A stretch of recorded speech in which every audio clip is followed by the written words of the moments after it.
Boa noite a todos, que Jesus nos abençoe hoje e sempre. Estamos aqui para mais uma reflexão. Hoje vamos falar sobre o cristão perante o mundo.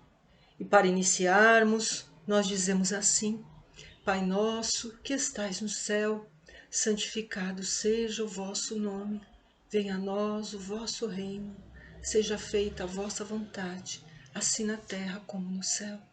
O pão nosso de cada dia nos dai hoje. Perdoai as nossas ofensas, assim como nós perdoamos a quem nos tem ofendido. E não nos deixeis cair em tentação, mas livrai-nos de todo o mal. Que assim seja, que Jesus abençoe a todos nós. Graças a Deus, graças a Jesus.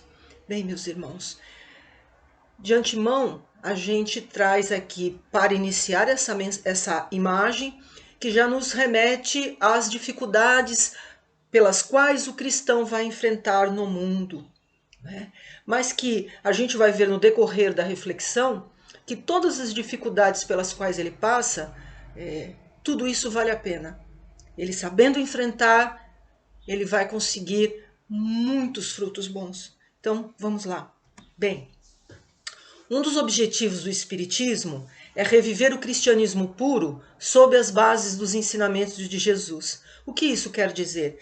Que o Espiritismo ele vem justamente resgatar os ensinos puros de Jesus, a pureza dos ensinos, sem as distorções que ocorreram no decorrer dos séculos, e ao mesmo tempo facilitando o entendimento, facilitando a sua prática. É o que Kardec fala no Evangelho segundo o Espiritismo, capítulo 17, item 4, porque ele vai falar que o Espiritismo ele não vem instituir uma nova moral, mas ele vem justamente facilitar o seu entendimento e a sua prática. E vem falar mais que os termos espírita e cristão praticamente é a mesma coisa, ou seja, se você é espírita, automaticamente você é um cristão, tá certo? Então essa introdução é importante para que a gente possa perceber o quanto o evangelho está ligado ao espiritismo, né?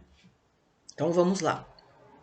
Bem, continuando, se nós somos cristãos, ou seja, estamos procurando seguir os passos do Cristo, estamos procurando copiar esse modelo que veio até nós, que é o nosso governador planetário, né? Nós precisamos o quê? Entrar nesse processo de melhoria interior. E esse processo de melhoria interior acompanha o ciclo da natureza. Veja, como traz ali a imagem, quando nós plantamos uma semente, no dia seguinte nós já temos a plantinha? Não, isso vai demandar o quê? Tempo. Da mesma forma, a nossa melhoria interior também vai demandar tempo. Por quê? Nós trazemos conosco hábitos infelizes das nossas outras encarnações, pensamentos que são cristalizados, pensamentos que são já recorrentes. Então, maneira de ver a vida, maneira de ser que nós trazemos e que agora nós buscamos o quê? A renovação. Só que, assim como as plantinhas, nós também precisamos de tempo. E aí nós vamos necessitar de algumas potências da nossa alma, por exemplo, a vontade, ou melhor, a começar pela vontade, ela é o carro-chefe. Esforço, trabalho. Quanto mais vontade, maior vai ser a velocidade da nossa melhoria. Então, arregaçar as mangas e buscar a nossa melhoria. E aí a gente reforça com aquilo que Kardec também fala na introdução do Livro dos Espíritos, quando ele vai falar sobre isso justamente. Ele vai comparar com as ciências do mundo. Vamos supor, se a pessoa se predispõe a fazer um curso, por exemplo, a medicina, ela vai se debruçar anos a fio para poder conquistar o título. Que dirá o título de elevação espiritual, que são perenes, valiosos. Então, se a gente vai buscar nossa melhoria interior, vai demandar muito tempo. Uma encarnação não é o bastante para a gente poder vencer todas as nossas imperfeições. Então, a gente vai conviver com esse processo durante toda a nossa encarnação, certo? Só que as pessoas, elas nos cobram posturas que ainda não somos capazes de corresponder. E aí, em determinado momento, pode acontecer de alguém falar assim pra gente, espírita, hein? Cometendo esse deslize, você se dizendo espírita, e aí você vai dizer, não, eu não sou espírita, eu estou tentando ser. Não, a gente tem que ter coragem e falar, não, eu sou espírita, mas eu sei que eu sou imperfeita. Eu cometi esse deslize, mas eu vou buscar a minha melhoria na próxima vez. Eu vou ter isso como experiência. Então, é afirmar, não, é ter a humildade de falar, não, eu ainda não sou perfeita, porque as pessoas, de maneira geral, ou elas vão achar que nós já somos o Cristo, né? Na verdade, o Cristo nos inspira, mas nós estamos longe de ser um Cristo. Ou às vezes ela pode chegar no outro extremo e desfazer, desvalorizar aquilo que nós estamos buscando ser. Ah, isso aí é fachada, isso aí é fogo de palha. Então, nós vamos conviver com a crítica, com o julgamento daqueles que estão à nossa volta. O que nós precisamos estar preparado para isso e seguir. Errei, puxa, cometi esse erro de novo. Tire isso como experiência, levante e siga, ok? Mas, infelizmente, não são poucos os que desanimam diante dos desafios do processo. Porque é um processo desafiador. Como traz ali a imagem, é como se a gente estivesse indo contra o fluxo, contra a correnteza. A sociedade vai por um lado e a gente vai por outro. Por que é desafiador? Veja, nós temos os desafios dentro de nós, como nós falamos, nós trazemos conosco hábitos infelizes, as nossas próprias imperfeições, as nossas fragilidades íntimas. E também nós temos os desafios que vêm de fora, né? As críticas, como nós comentamos aqui, né? Os julgamentos das pessoas e também o que a sociedade coloca para nós. Ser feliz é comprar isso, é adquirir aquilo, é ter isso. Você tem que ser feliz, você tem que pensar em você, você não importa como, mas você precisa buscar a sua felicidade, seja que preço for. Você precisa ser feliz. Então, veja só, você precisa seguir contra a maré. Não é isso? É fácil? Não, é desafiador. Então são muitos, como fala, né, no Evangelho, é a multidão que está dentro e a multidão que está fora. Então nós precisamos entrar nesse processo que é difícil, mas que a gente precisa seguir. Né? Seguir. Porque tudo aquilo que a sociedade nos coloca é ao contrário do que a gente aprende na doutrina e no Evangelho. É a questão da porta larga e a porta estreita, né, gente? A porta larga, a multidão vai muita gente, mas a porta estreita, que vai exigir justamente esses desafios, poucos passam, né? E aí a gente ilustra com o caso de Mariana, que está no livro Os Mensageiros, que é o segundo livro da série A Vida no Mundo Espiritual. Ele vem logo após o livro Nosso Lar. Então, Os Mensageiros é da psicografia de Chico Xavier, autoria do espírito André Luiz. Está lá no capítulo 9, porque nesse livro, André Luiz vai nos trazer diversos casos de espíritos que faliram na última encarnação. Eles traziam algum compromisso ligado à doutrina espírita, porque na verdade os cristãos em geral eles já reencarnam um tipo de compromisso. Nós como espíritas, vamos supor, você reencarna com compromisso na mediunidade, com compromisso na oratória, com compromisso na doutrinação, enfim. Todos nós temos os nossos compromissos, como passista. No caso de Mariana, ela tinha o compromisso da mediunidade. E ela está aqui contando para as amigas, André Luiz, com o amigo, ele se aproxima para aprender com esses testemunhos. E Mariana vai dizer o quê? Que o obstáculo que ela enfrentou na última encarnação foi a família. Então, segundo ela, o marido não a entendia, não aceitava o compromisso dela, né, a ausência dela no lar, colocava as filhas contra ela, então ela entrava em choque, haviam brigas e ela preferiu abandonar o trabalho da mediunidade. Então, uma amiga, quando ouviu, né, estavam ali duas amigas, uma delas, ouvindo, disse para ela, olha, sempre temos recursos e pretextos para fugir das responsabilidades, mas nós sempre temos alguns minutos da semana e pequenas oportunidades para fazer o bem. E aí ela continua comentando sobre a necessidade do silêncio, que Mariana precisaria usar do sacrifício, do silêncio, que calar é mais importante muitas vezes do que muitas palavras. Enfim, o que ela precisaria ter? O jogo de cintura, né? Não entrar em choque, né? Procurar driblar essas dificuldades. Por isso que Jesus colocou a bem-aventurança ser manso e pacífico.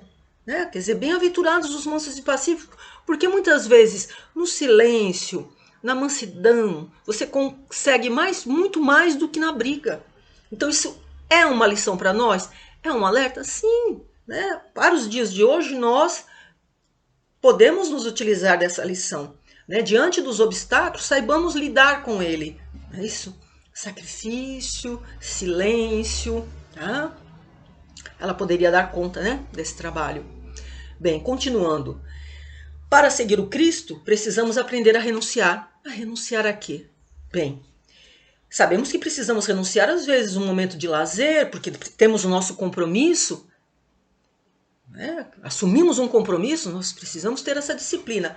Mas a gente vai ainda mais. Dentro desse assunto que a gente está discorrendo hoje, é renunciar à pretensão de ter as pessoas queridas junto a nós, no mesmo tempo, no mesmo processo de melhoria interior, de procurar seguir o Cristo. Não podemos. Nem todos vão estar na mesma caminhada que nós. Então precisamos perder as esperanças na terra para conquistar as esperanças no céu. Por quê? Se hoje eles não estão conosco, nesse processo, na eternidade eles nos compreenderão, nos entenderão, né? Estarão seguindo conosco no mesmo sentido. Por ora, nessa encarnação, muito provavelmente nós precisamos aprender o quê? Renunciar. Tá? Então, apesar dos desafios, o cristão precisa seguir nesse processo de crescimento. Ok? Para isso a gente precisa de algumas virtudes, algumas potências, como por exemplo a compreensão, compreender o outro que não está conosco nesse processo. Por quê? Porque um dia nós também já estivemos como ele. Né? Ele não despertou ainda para a necessidade de seguir ao Cristo, então nós compreendamos, porque nós já estivemos no lugar dele. Compaixão. Da mesma forma que os benfeitores espirituais são compreensivos e compassivos para conosco, pela lei da fraternidade, nós também precisamos compreender e ter compaixão para com aqueles que não estão conosco nessa jornada, tá? Nesse processo de melhoria, de seguir ao Cristo. Paciência. Olha o caso lá da Mariana. O que faltou para ela? Justamente isso, ter paciência, calma, silencia, né? E segue teu caminho, né? Segue tu, perseverança. Então perseverar. Errei, puxa vida, levanto e sigo adiante, certo? Para quê? Para que a gente evite a revolta, a raiva, o que aconteceu com Mariana, né? Revoltar-se, ter raiva, brigar, não, compreender o outro, tá? Outro aspecto importante para nós que procuramos seguir ao Cristo é aceitar a realidade em que estamos inseridos para o nosso crescimento pessoal, tá? Então, a sabedoria divina nos coloca no lugar onde nós necessitamos estar.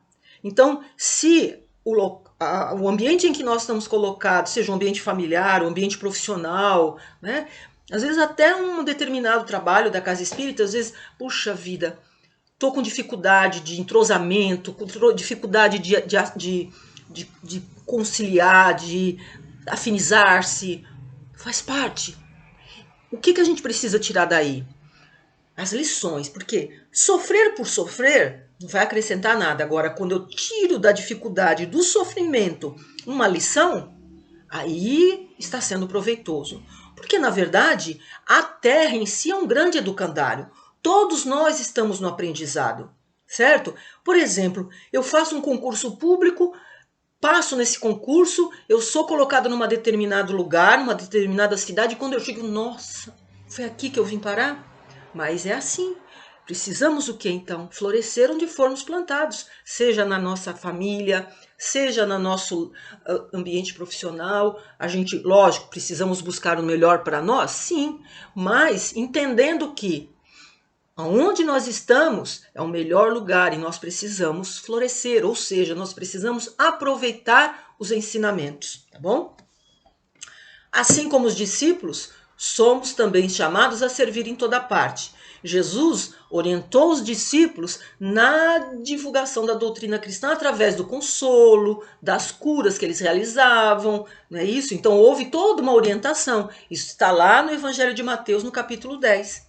Se nós levarmos isso para os dias de hoje, nós, enquanto cristãos, né, procurando seguir ao Cristo, nós também somos chamados a servir. Como? Dando nosso testemunho de amor, dando bons exemplos, exemplos da caridade, da bondade, do perdão, né? Então, no Evangelho de Mateus, a gente vê alguns aspectos importantes. Por exemplo, ele cita a prudência, a serenidade. Então, a prudência, porque nós vamos lidar com pessoas dos diversos graus de entendimento, de evolução. Então, com determinada pessoa, logicamente, a gente não vai poder se expressar como gostaríamos. Então, muitas vezes, silenciar é mais importante. Com aquele outro, a gente vai ver que a gente vai ter condições de até falar, né, conversar algo, mas, de maneira geral, exemplificar. Simplicidade, por quê? Não é porque nós já estamos despertos para a doutrina cristã, para seguir ao Cristo, que nós somos superiores aos outros. Todos nós somos irmãos. O que Jesus nos mostrou quando esteve aqui? Que somos todos uma grande família, certo? Então, a gente não deve se sentir superior ao outro, tá bom? Então vamos lá. Bem, o homem, se vivesse sozinho, não teria como praticar a caridade. Esse trechinho está na mensagem, que está lá no Evangelho também, capítulo 17, item 10, uma mensagem muito bonita chamada O Homem no Mundo, assinada por um espírito protetor. Veja, ele reforça muito a necessidade de nós buscarmos o outro, não nos isolarmos, porque por muitos séculos alguns cristãos tiveram essa interpretação equivocada de que precisaria se isolar para não se contaminar pela maldade do mundo. Então, com vistas à sua purificação, ele se isolaria. Não. Então o que precisamos? Ir de encontro ao outro. Então, eu vou ter um momento de me isolar no dia? Sim, através da oração. Vou ter alguns momentos em que eu vou precisar ficar meio que retirado. Meditação, uma reflexão, uma leitura, ok. Mas isso não vai me impedir de ir de encontro ao outro. Seja um familiar, seja um vizinho, seja uma pessoa que precisa. Nós estamos sempre dispostos a praticar o bem. Por isso que Kardec falou que fora da caridade não há salvação. Porque eu preciso do outro para me aperfeiçoar, já que o outro é uma extensão de mim mesmo. Certo? Então, o momento de... Jesus tinha um momento em que ele ficava lá em meditação, em oração, né? Assim, várias passagens do Evangelho, você vê ele se retirando. Mas, de maneira geral, como era o dia a dia dele? Servindo. Então, cabe a todos nós sempre servir. Porque se nós nos isolamos, o que esse espírito fala? Quem for lá ler a mensagem? É egoísmo. É egoísmo. Então eu preciso do outro para poder me aperfeiçoar. Tá bom? Importante. Um outro trecho que a gente gostaria de trazer aqui, desse mesma mensagem, desse mesmo espírito. Sejam felizes, de acordo com as necessidades humanas. Então, sem fanatismo. Todos nós podemos ter os nossos gozos, o nosso conforto, a nossa confraternização. Vou contar uma piada, brincar. Ok, tudo isso é natural, faz parte da nossa condição de seres humanos. O que nós precisamos evitar? Os abusos, os excessos. Por isso que Paulo diz, tudo me é lícito, mas nem tudo me convém. Então, ter a dose para a gente o quê? Não se escravizar, certo? E nesse contato, é importante o contato com essas pessoas para que a gente possa resistir aos arrastamentos das nossas más tendências que trazemos ainda conosco. Então nós sabemos que nós somos imperfeitos. Então é justamente lidando com as outras pessoas, de maneira geral, que nós vamos provando para nós mesmos que nós já estamos em condições de enfrentar o mal que existe em nós. Né? Então, as dificuldades que eu encontro fora de mim, elas estão muito mais ligadas às dificuldades que eu tenho dentro de mim. Então é só nesse convívio com o outro que eu vou trabalhando aquilo que existe em mim. Então, o que eu preciso entender é, eu sou um espírito imortal. Então eu estou nesse mundo, mas eu não sou do mundo. Né? Por isso que ele coloca a mensagem, um o homem no mundo, né? Então, nós somos espíritos imortais, estamos aqui para crescer, para nos melhorarmos, não é isso? Então, posso ter uma vida normal, de encarnar normal, mas com algumas restrições, sem exageros, sem abusos, sem excessos, sem me envolver com os vícios, né, da terra, né, sabendo até onde eu posso ir, sem ferir o outro, sem julgar, sem trair o outro. Então tem essas restrições, eu tenho que saber como eu vou me conduzir, mas deixar de conviver com as pessoas porque eu já sigo Cristo, de maneira alguma. Pelo contrário, eu vou levar a ele a minha mensagem, o meu recado. E assim eu vou me melhorando, tá bom? Bom, resumindo, é a minha melhoria interior, não é isso? O cristão perante o mundo, ele precisa buscar a sua melhoria, como nós já comentamos. Servir sempre, fora da caridade não há salvação, tá? Então aqui nós estamos na horizontalidade e buscando também a nossa verticalidade, que é aproximar-se de Deus, a oração, né? Essa conexão com Deus, a oração, a meditação, né?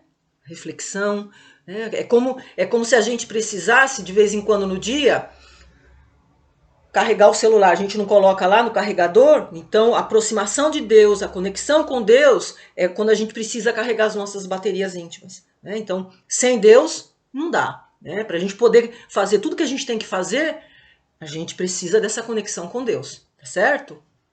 De maneira geral é isso. Por isso o maior mandamento, amar a Deus sobre todas as coisas e ao próximo como a si mesmo, certo? Bom, e a gente encerra com essa episódio que ocorreu com Eurípides Barçanufo, que foi um tarefeiro exemplar da doutrina espírita.